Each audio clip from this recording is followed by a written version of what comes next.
I'm Prameela from the University of Queensland. The topic is Pigeonpea crossed borders for resistance.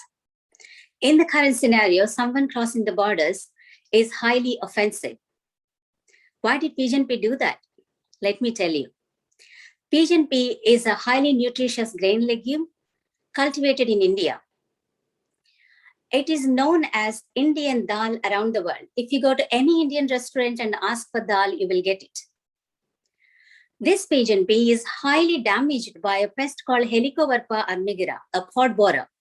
The crop losses due to this pest are $3.7 billion, whereas Australia spent $25 million every year.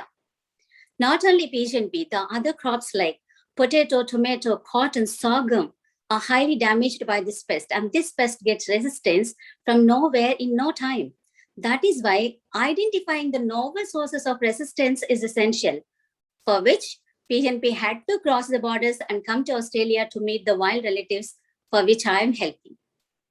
I have screened the Australian wild relatives of pigeonpea and pigeonpea for Helicoverpa armigira resistance and found few of the wild species are highly resistant, and the resistance is due to the total phenolic content. As the total phenolic content increased, the insect survival decreased, making them highly resistant. When I extracted the DNA from the wild resistant and the susceptible and looked for the sequence and the functional analysis, I identified three pathways that could be effective. One, jasmonic acid synthesis pathway. Jasmonates are the magical defense molecules released by the plant. But for the activation of this pathway, there should be a compound called alpha-linoleic acid, which is absent in the cultivated and present in the wild. That is why this pathway is active, which is the primary defense. Second, secondary metabolite synthesis. Jasmonates increases the synthesis of the secondary metabolites. And these secondary metabolites, we already knew the total phenolic content is high. These phenols are nothing but the secondary metabolites, which is a secondary defense mechanism. The third one is the insect hormone biosynthesis. As the name indicates, that is required by the insect to survive. There is a mutation in this pathway arresting the end product. No end product, no insect survival.